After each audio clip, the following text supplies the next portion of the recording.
함께 은혜 받을 말씀은 빌레몬서 1장 15절에서 25절 말씀입니다. 빌레몬서는 우리 성도님들이 다 아시다시피 사도 바울이 감옥에서 골로새 교회의 성도인 빌레몬에게 보낸 개인적인 편지입니다.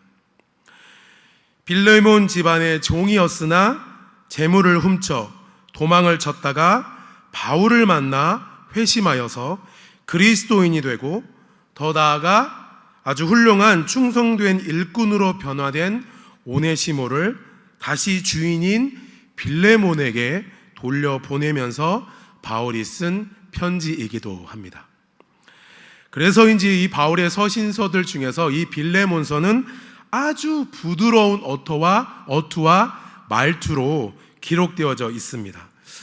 바울 같은 경우에는 고린도전서나 이런 거 볼 때 단호한 말투로 많이 사용을 하지만 이 빌레몬서만큼은 아주 부드러운 말투로 쓰여진 책이기도 합니다.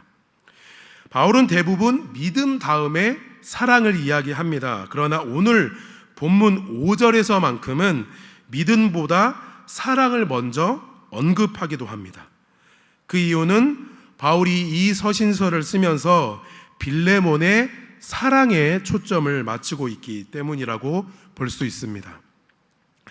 믿음과 사랑은 바늘과 실처럼 떨어질래야 떨어질 수 없는 사이죠. 주님을 믿는 열매는 성도들에 대한 사랑으로 나타나게 됩니다. 다시 말해서 올바른 믿음은 사랑으로서 확증될 수 있는 것임을 바울은 우리에게 강조하고 있는 것입니다. 바울은 오늘 본문에 앞서 빌레몬서를 쓴 이유를 설명하면서 빌레몬에게 자신의 요청을 강요할 수도 있었지만 빌레몬이 스스로 판단하여 행동하기를 원하고 있음을 밝힙니다. 그리고 바울은 오네시모를 갇힌 자 중에 낳은 아들이라고까지 표현하고 있습니다. 이것은 오네시모가 바울로 말미암아 그리스도를 영접하게 되어 과거에는 자신의 이름, 이 오네시모라는 이름의 원래 뜻은 유익한 자라는 뜻이었으나 이 오네시모는 유익한 자의 삶을 살았던 것이 아니라 무익한 종으로서의 삶을 살았던 것이죠. 이렇게 과거에는 자신의 이름과 같이 살지 못했지만 이제는 그리스도를 만남으로 회심하여 변화됨으로써 이제는 자신의 이름에 걸맞는 합당한 삶을 살게 된 것이라고 빌레몬에게 오네시모를 소개하고 있습니다. 드디어 이제 바울은 오늘 본문을 통해서 빌레몬을 향한 자신의 오네시모에게 가지고 있는 그 심정을 아주 숨김없이 빌레몬에게 이야기합니다. 오늘 본문 15절에 보면 이렇게 기록합니다. 아마 그가 잠시 떠나게 된 것은 너로 하여금 그를 영원히 두게 함이니니. 여기서 그가 잠시 떠나게 된 것은 오네시모가 빌레몬에게서 도망친 사건을 말하고 있습니다. 떠나게 된 것에 해당하는 헬라어 에코리스데는 수동태어 되어 있습니다. 여기서 떠나게 된 것은 오네시모가 빌레몬을 떠난 것입니다. 그러나 정작 떠나게 됐다고 수동태로 표현하고 있는 것입니다. 바울이 오네시모가 빌레몬에게서 도망친 것을 떠나게 됐다라고 하는 아주 부드럽고 수동적인 표현으로 묘사한 것은 오네시모 개인의 잘못에 대한 빌레몬이 가지고 있었던 그 울분과 분노를 조금은 누그러들을 뿐만 아니라 빌레몬의 관심을 오네시모의 잘못된 일을 선으로 바꾸시는 하나님의 섭리로 옮겨놓기 위한 표현이었습니다. 바울은 주인에게서 도망친 노예 오네시모가 자신을 통해 구원받고 헌신하게 된 주님의 섭리를 보고 놀랐습니다. 그런데 알고 보니 자신과도 너무나도 절친한 성도의 노예였다는 사실을 앞에 이 오네시모를 만난 이 사건이 그냥 사람의 인연으로 이루어진 것이 아니라 더욱더 하나님의 섭리로 보지 않을 수 없었습니다. 그래서 바울은 오네시모가 도망치도록 하나님께서 허용하신 이유는 이 오네시모가 구원받아 우리와 영원히 함께 거할 형제가 되게 하시기 위함이라고 말하고 있고, 또 빌레몬 역시 그것을 통해 하나님의 섭리를 인정하여서 오네시모의 잘못된 과거를 용서할 것임을 암묵적으로 권하고 있는 것입니다. 빌레몬은 바울의 이 말을 통해서 오네시모가 도망한 것은 잘못된 일인 것이지만 내 노예로 계속 이 오네시모가 있었다면 결국 이 오네시모는 하나님을 만나지 못하고 그저 그런 노예의 신분으로 살다가 죽었을 것이겠지만, 오히려 나를 위해 그가 도망하여서 이 바울을 만나 도리어 하나님을 영접한 것이 잘된 일이구나 라고 생각했을 것입니다. 그것이 바로 섭리를 발견한 자의 태도인 것입니다. 이와 비슷한 하나님의 섭리를 말해주고 있는 구약의 이야기가 나옵니다. 우리가 너무나도 잘 알고 있는 요셉의 이야기입니다. 요셉은 형들의 시기를 받아서 부모님과 완전히 단절됩니다. 그리고 부모님과 헤어지게 된 것도 마음이 아프겠지만 형들에 의해서 노예로 팔리게 됩니다. 그래서 머나먼 이국 땅에 팔려가서 종살이를 하게 되죠. 그리고 열심과 성실을 다해서 종살이를 하고 또 그래서 그 보디발에게 인정을 받습니다. 그러던 어느 날 자신에게 다가온 유혹을 뿌리치고 하나님의 말씀에 순종하느라 치러야 했던 대가는 바로 감옥에 갇히는 사건이었습니다.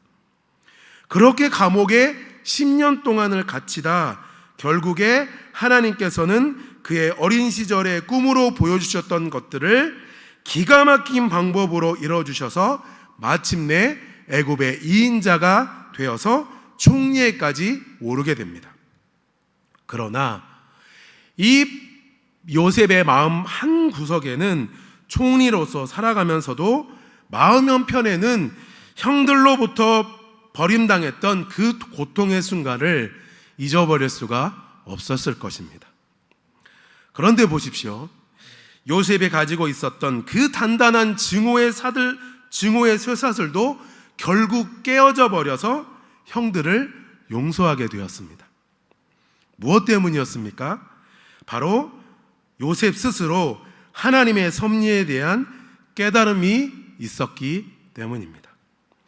요셉은 형들에게 자신을 소개하며 비록 형들에 의해 노예로 팔려왔지만 결국 하나님이 자기를 먼저 애굽에 보내어 준비시켰다는 하나님의 섭리를 깨닫는 순간 모든 증오에서 벗어날 수 있었습니다.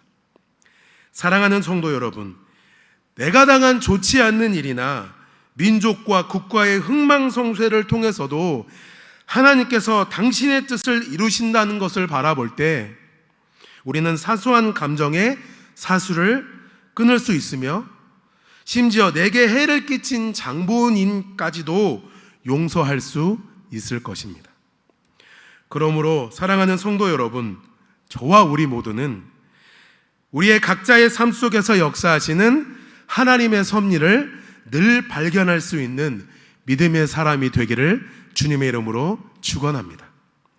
이제 바울은 하나님의 섭리를 이야기하면서 더 나아가 빌레몬에게 더 큰 결단을 촉구합니다. 16절에 이렇게 기록합니다. 더 이상 오네시모를 종과 같이 대하지 아니하고 종 이상으로 곧 사랑받는 형제로 받아달라는 것입니다. 바울은 또 오네시모가 빌레몬에게 손해를 끼친 것에 대해서 배상을 해야 한다면 자신이 그것을 갚겠노라고 밝힙니다. 그리고 또 더 나아가서 오네시모를 받아들일 때 어떻게 받아들이느냐, 나를 대하는 것 이상으로 오네시모를 받아달라고 호소하고 있습니다.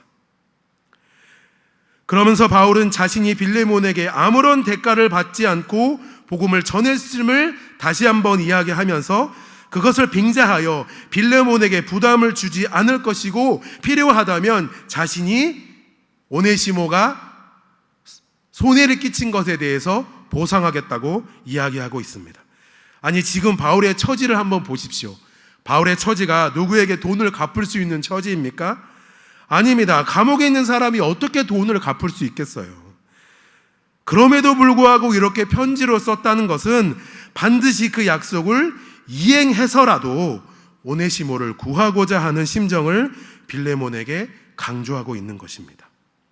사실 바울이 빌레몬에게 배상을 요구하리라고는 바울도 생각하지 않았을 것이고 빌레몬도 그럴 생각이 1도도 없었을 것이지만 그만큼 영혼 구령을 향한 절실한 심정으로 바울은 빌레몬에게 호소하고 있는 것입니다.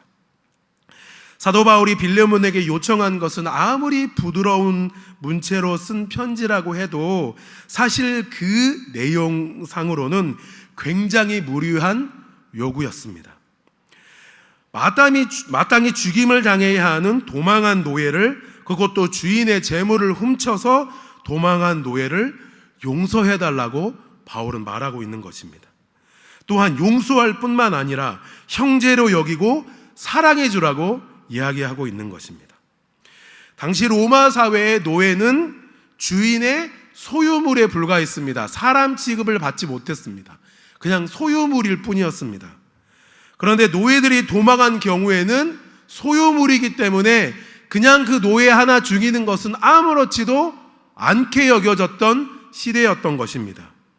당연히 이 오네시모도 만약에 빌레몬에게 도망한 것이 발각됐다면 그냥 처형당했을 것입니다.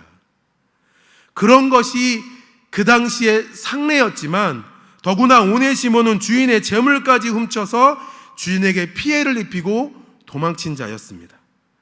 그런데 바울은 그런 오네시모를 용서해 줄 뿐만 아니라 더 나아가서 형제로 여기고 사랑해 줄 것을 빌레몬에게 호소하고 있는 것입니다.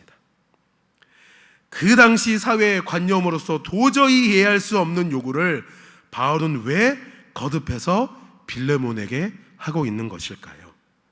그것은 바울도 빌레몬도 오네시모도 그리스도로 빚진 자이기 때문입니다. 바울은 19절에 빌레몬에게 내 자신으로 내게 빚진 것이라고 말하고 있습니다. 이것은 빌레몬이 바울로부터 복음을 전해 듣고 구원을 얻게 된 사실을 가리키는 것입니다. 바울은 은근하게 빌레몬이 자신에게 복음을 증거받아 은혜를 입고 있다는 사실을 빌레몬에게 다시 한번 상기시켜서 빌레몬이 오네시모를 용서하도록 조금씩 유도해 가고 있습니다. 그런데 실상 바울도 과거 죄의 종노릇하던 자였지만 예수 그리스도를 만나서 구원의 빚진 자가 되어 결국 빌레몬에게까지 예수 그리스도를 전하게 된 것입니다. 사랑하는 성도 여러분, 바울도 빌레몬도 그리고 오네시모도 과거 죄 가운데 살았지만 예수 그리스도를 만남으로 이제 예수 그리스도 안에 거하는 자들이 되었습니다. 예수 안에 거하는 자는 그가 누구이든 신분이 어떻든 간에 물질이 있던 어떤 위치에 있던 사람이든지 간에 사랑으로 대할 수 있어야 합니다. 왜냐하면 우리 주님이 우리에게 그렇게 행하셨기 때문입니다. 말씀을 맺겠습니다. 사랑하는 성도 여러분, 우리는 다 예수님께 빚진 자입니다. 예수님의 피값으로 구원을 받은 자입니다.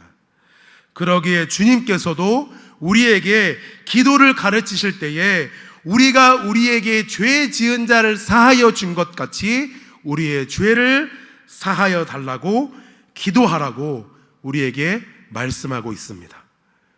용서를 경험한 자가 용서할 수 있고 용서를 경험한 자는 반드시 용서해야 함을 주님이 우리에게 삶으로 가르치시고 있는 것입니다. 영국의 유명한 시인이자 목사님이셨던 조지 허버트 목사님이 용서에 관해서 이런 말을 하셨다고 합니다. 다른 사람을 용서하지 못하는 사람은 자신이 건너야 할 다리를 부수는 것이다. 사랑하는 성도 여러분, 혹시나 설교를 듣고 있는 내내 아니면 지금 불현듯 마음에 불편함으로 다가오는 한 사람이 생각나십니까? 그렇다면 값없이 기꺼이 우리에게 주셨던 그 예수님의 사랑으로 알지만 반드시 해야 하는 용서의 삶을 실천하며 살아가시는 오늘 하루가 되시기를 주님의 이름으로 축원합니다. 기도하겠습니다. 사랑의 주님, 우리는 모두 예수 그리스도 예수님으로 인해 복음에 빚진 자입니다. 그러나 때로는 우리가 인생을 살아가다 보면 하나님의 섭리를 깨닫지 못하고 살아갈 때가 너무나도 많이 있습니다. 하나님, 오네시모가 빌레몬을 떠나 도망친 것이 빌레몬에게 있어서는 정말 마음에 분노를 일으키는 그러한 일이었을지라도 하나님의 섭리적인 관점에서 볼 때 오네시모를 하나님 떠나게 함을 통하여 바울을 만나 예수님을 영접하게 만드셨던 하나님의 섭리가 있었던 것처럼 비록 우리의 삶에 어려운 일이 닥친다 할지라도 그 어려운 일을 통하여 하나님의 선하신 일로 우리를 이끄시는 하나님의 섭리를 경험하고 체험하는 우리 모두가 되어질 수 있도록 주님 인도하여 주시고, 또한 우리가 인생을 살아가다가 우리를 힘들게 하는, 우리를 아프게 하는, 우리를 넘어지게 하는 그러한 사람이 우리 앞에 있을지라도 주님께서 우리를 값없이 구원하신 그 사랑으로 그 사랑을 사랑하며 용서하는 참 그리스도인으로 살아가는 우리들이 되어질 수 있도록 주님 인도하여 주시옵소서. 우리는 그렇게 할 힘이 없사오니 하나님 우리 마음 가운데 그 주님의 십자가의 사랑으로 오늘도 충만하게 채워 주시옵소서. 그래서 우리 마음도 평안함으로 그 예수님의 십자가의 사랑을 실천하며 살아가는 오늘 한날이 될 수 있도록 인도하여 주시옵소서. 감사드리며 예수님의 이름으로 기도드리옵나이다. 아멘. 우리 들은 말씀 기억하면서 또 각자의 기도 제목을 가지고 그리고 나라와 민족과 교회를 위하여 이 시간 주님의 이름 한번 부르고 두 손 높이 들고 우리 주님의 이름 한번 부르고 기도하시겠습니다. 주여!